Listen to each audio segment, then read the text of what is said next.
Sabi nila ang Honda PCX daw ay mukhang jet ski, may nasa akyatan, mukhang tricycle yung handlebar, at iba pa. Ilan lang yan sa mga sinasabi ng mga bashers ng Honda PCX. Kaya ngayong araw, i-share ko sa inyo yung 5 bagay na nagustuhan ko dito sa may Honda PCX. Kaya tara, samahan nyo ako.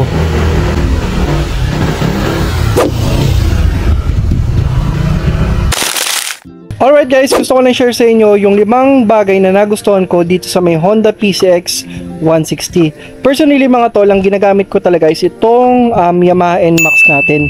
But itong Honda PCX, ginagamit ko na siya for almost 1 week. And to be honest, parang mas nagugustuhan ko yung performance ni Honda PCX kaysa dito sa personal motorcycle natin na si Yamaha NMAX. And gusto ko lang i-share sa inyo para sa mga nag-iisip pa lang or pinagpipilian yung Yamaha NMAX between Honda PCX. And bibigyan ko kayo ng konting insights and opinion sa mga nagustuhan ko dito sa Honda PCX natin. Baka kasi sabihin niyo bakit hindi na lang Honda PCX yung binili natin kumpara dito sa Yamaha NMAX. To be honest, bago ko bilhin si Yamaha NMAX, ang pinagpipilian ko talaga is Honda ADB, ADX na 160, Honda PCX, and itong Yamaha NMAX natin. To be honest, medyo mahal talaga kasi yung market value ni Honda ADB. Wala talaga akong makitang SRP nun, kaya isa sa akin yun. Tapos, tinaray ko rin tumingin ng ADX 160 na Bristol. Sabi kasi nila parang China, tapos sa parts baka mahirapan daw ako. So ang natira na lang na pagpipilian ko is itong si Yamaha NMAX and Honda PCX. Before kasi ang gamit ko talaga is Yamaha NMAX na version 1. So sabi ko, by that time ata parang hindi pa lumalabas yung ganitong kulay. Anyway, hindi ko pa siya talaga personally nakikita yung ganitong kulay. Tapos sabi ko, since Yamaha Yamaha user naman ako. Tapos by that time mas gusto ko talaga yung itsura ni Yamaha NMAX compare dito kay Honda PCX. Kaya ang ending, ang binili ko is itong Yamaha NMAX natin. Unang nagustuhan ko dito sa Honda PCX natin, yung suspension niya, harap likod, sobrang ganda talaga. By the way, ang ang daanan kasi dito sa amin is bundok na halos. Ngayon dinadaanan kasi siya ng truck. Tapos lubak-lubak syempre. Ang system mo, mas naramdaman ko yung comfort dito kay Honda PCX unlike dito kay Yamaha NMAX. Si Yamaha NMAX kasi pag dinadaan mo sa lubak, lumalaban talaga siya. Kumbaga parang alam mo yung sasakit yung katawan mo pag dumadaan ka sa lubak. Unlike dito kay Honda PCX, para lang siyang sumasama sa lubak. Kumbaga hindi siya nakikipaglaban sa lubak. Yung laro yung play ng suspension niya harap likod, sobrang ganda talaga. Hindi mo mararamdaman yung tagtag pag dumaan ka sa lubak. So yun yung unang nagustuhan ko sa Honda PCX. So pangalawang bagay na nagustuhan ko dito kay Honda PCX is yung upuan. Compare mo dito kay Yamaha NMAX, parang sobrang tigas talaga ng upuan ni Yamaha NMAX. Pero nung nasakyan ko si Honda PCX, napakalambot.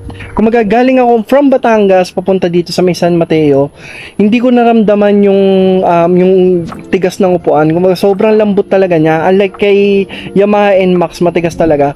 But tapos yung yung stitching parang mas premium looking yung pagkagawa ni Honda dito sa upuan nila, sa upuan ni PCX. Unlike kay Yamaha NMAX, parang sobrang plain lang. So in terms of seat, in terms of comfortability, mas nagustuhan ko yung upuan ni Honda PCX. So pangatlong nagustuhan ko dito sa Honda PCX is yung digital panel gauge niya. Sobrang laki at sobrang cute. Alam mo na yung sa umaga kasi medyo hirap akong makita yung panel gauge ni Yamaha NMAX. Unlike kay PCX, kitang-kita mo siya dahil sobrang laki ng panel gauge niya. Ayan, ito kasi yung panel gauge niya. Ayan, digital na siya. Ganyan siya kalaki. Mga mahina yung mata, para sa mga, alam mo na, hindi ganun yung mata, masasuggest ko mas okay si Honda PCX unlike kay Yamaha NMAX na hindi ganun kalakihan yung panel gauge. So, ayan. Pang-apat na nagustuhan ko kay Honda P6, I'm not sure depende lang dito sa riding habit ninyo. Pero mas naramdaman ko yung power and acceleration dito kay Honda P6 unlike dito sa Yamaha NMAX natin. Alam niyo kung bakit? Ang dami kasi nagko-comment at nakikita ko sa mga groups na mahina daw sa akyatan.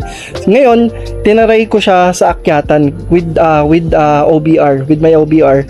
Ngayon yung OBR ko nasa 55 kg tapos ako 95 kg. Hindi ko naramdaman yung hirap sa paahon. Dito kasi sa amin, bundok kasi sa amin. So, may mga daan dito ng paahon.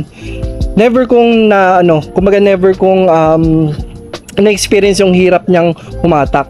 Almost same lang naman din siya kay Yamaha NMAX, pero sabi nga nila na yun nga, hirap nga sa akyatan, pero mas naramdaman ko yung power kay Honda PCX.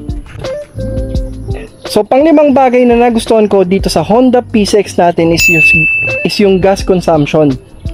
From Tanawan, Batangas papunta dito sa may San Mateo, nabawasan lang siya ng almost 2 bars. So dito kasi ang kain ng gas ni Yamaha NMAX is naglalaro ng 32 to 34 per liter.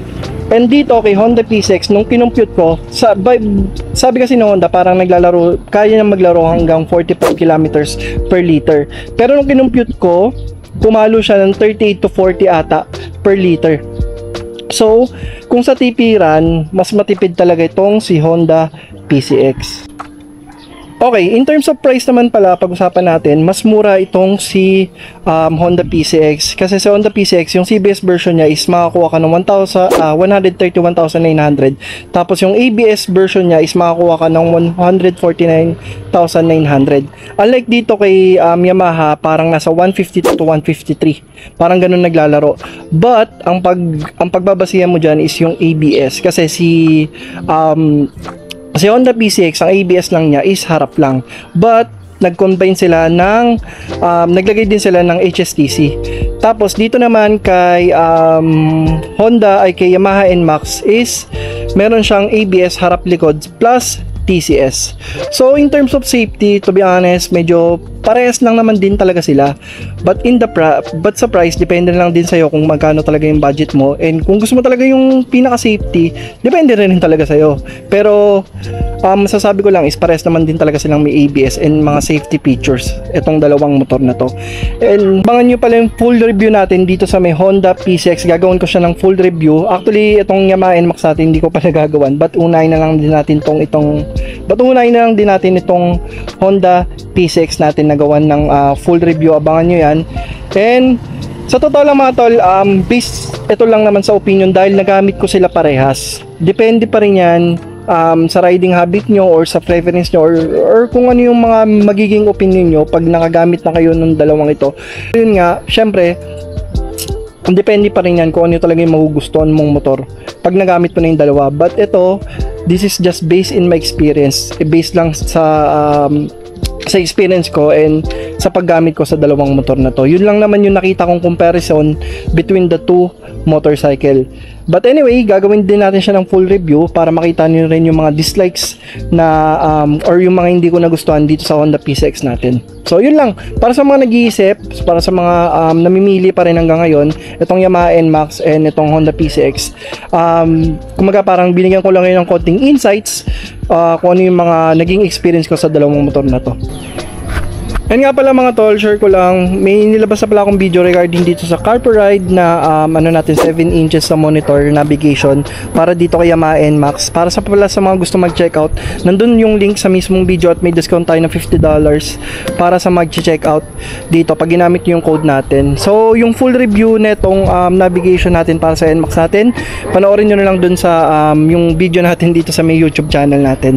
So yun lang, maraming salamat kung nakapat kami dito and don't forget to comment, like, and subscribe kung nagustuhan mo yung mga ganitong content. And this is Ship Vlogs. Comment down below pag may mga opinions kayo or yung mga suggestion na gusto nyong malaman regarding dito sa Honda PCX natin or dito rin sa may Yamaha NMAX natin. So maraming salamat and this is Ship Vlogs. See you next vlog. Peace out.